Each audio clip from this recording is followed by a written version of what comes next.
ಓಂ ಗುರುಭ್ಯೋ ನಮಃ. ಓಂ ರಾಘವೇಂದ್ರಾಯ ನಮಃ. ನಾನು ಪಂಡಿತ್ ರಾಘವೇಂದ್ರ ಜೋಶಿ ಮಾಡುವ ನಮಸ್ಕಾರಗಳು. ಈ ಒಂದು ವಿಡಿಯೋದಲ್ಲಿ ವಿಶೇಷವಾಗಿ ತಿಳಿಸುವುದೇನೆಂದರೆ 2026 ಹೊಸ ವರ್ಷದಲ್ಲಿ ಮಕರ ರಾಶಿಯವರ ರಾಶಿ ಭವಿಷ್ಯ ಯಾವ ರೀತಿ ಇದೆ ಅಂತೂ ತಿಳಿಸಿಕೊಡುತ್ತಿದ್ದೇನೆ. ಮಕರ ರಾಶಿಯವರ ಆರ್ಥಿಕ ವಿಚಾರವಾಗಿ, ಹಣಕಾಸು ವಿಚಾರವಾಗಿ, ಆರೋಗ್ಯ ವಿಚಾರವಾಗಿ, ಪ್ರೀತಿ ಪ್ರೇಮ ವಿಚಾರವಾಗಿ ತಿಳಿಸುತ್ತಿದ್ದೇನೆ. ತಿಳಿಯುವುದಕ್ಕಿಂತ ಮುಂಚಿತವಾಗಿ ನಮ್ಮ ಪೇಜನ್ನು ಲೈಕ್ ಮಾಡಿ, ಒಮ್ಮೆ ಸಬ್ಸ್ಕ್ರೈಬ್ ಮಾಡಿ.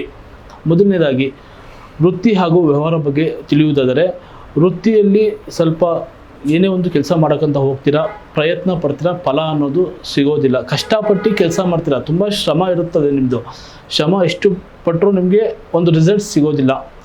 ಮತ್ತು ಹಾಗೆ ವ್ಯವಹಾರದಲ್ಲಿ ಏನೇ ಒಂದು ಭಿನ್ನಾಭಿಪ್ರಾಯಗಳು ತುಂಬ ಬರ್ತದೆ. ಯಾವುದೇ ಒಂದು ವ್ಯವಹಾರದಲ್ಲಿ ಮಾಡಬೇಕಂತ ಅನ್ಕೊತೀರಾ, ಬಟ್ ವ್ಯವಹಾರದಲ್ಲಿ ಲಾಸಸ್ ಆಗೋ ಚಾನ್ಸಸ್ ಇರ್ತದೆ.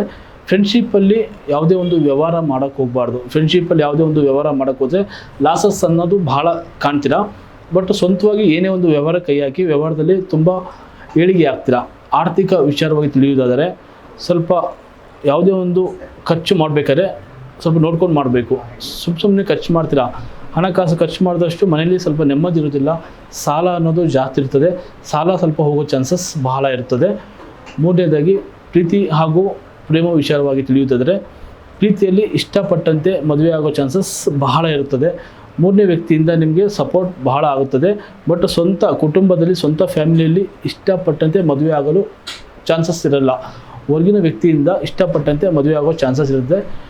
ಗಂಡ ಹೆಂಡತಿ ವಿಚಾರವಾಗಿ, ಸಣ್ಣ ಪುಟ್ಟ ವಿಚಾರವಾಗಿ ಗಲಾಟೆಗಳು, ಕಲಹಗಳು ಆಗ್ತಾ ಇರ್ತದೆ. ಮನೆಯಲ್ಲಿ ಗಲಾಟೆ ಅನ್ನೋದು ಮಾಡಬಾರ್ದು. ಮತ್ತು ಮನೆ ದೇವರಿಗೆ ಹೋಗ್ತಾ ಇರಬೇಕು, ತೀರ್ತಾ ಇರ್ತಾರೆ, ಮಾಡ್ತಾ ಇರಬೇಕು. ಮೂರನೇದಾಗಿ ಆರೋಗ್ಯ ವಿಚಾರವಾಗಿ ತಿಳಿಯುವುದಾದರೆ, ಆರೋಗ್ಯದಲ್ಲಿ ಯಾವುದೇ ರೀತಿ ತೊಂದರೆಗಳು ಬರೋದಿಲ್ಲ. ಆರೋಗ್ಯದಲ್ಲಿ ಸ್ವಲ್ಪ ದೇವರ ಪ್ರಾರ್ಥನೆ ಮಾಡಬೇಕು, ಸ್ವಲ್ಪ ಯೋಗ ಅನ್ನೋದು ಮಾಡಬೇಕು, ಸ್ವಲ್ಪ ಮೆಡಿಟೇಷನ್ ಅನ್ನೋದು ಮಾಡಬೇಕು, ಪೌಷ್ಟಿಕ ಆಹಾರ ಸೇವನೆ ಮಾಡ್ತಾ ಹೋಗಬೇಕು.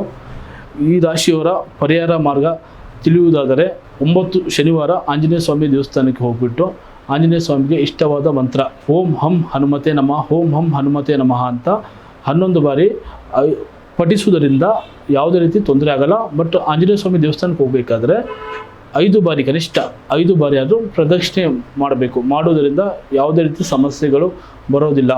ಇದಾಗಿತ್ತು 2026 ಮಕರ ರಾಶಿಯವರ ಸಂಪೂರ್ಣ ಭವಿಷ್ಯ. ಮುಂದಿನ ವಿಡಿಯೋದಲ್ಲಿ ಸಿಗೋಣ. ಮುಂದಿನ ರಾಶಿಯವರ ಬಗ್ಗೆ ತಿಳಿಸಿಕೊಡುತ್ತಿದ್ದೇನೆ. ನಮಸ್ಕಾರ ವೀಕ್ಷಕರೇ.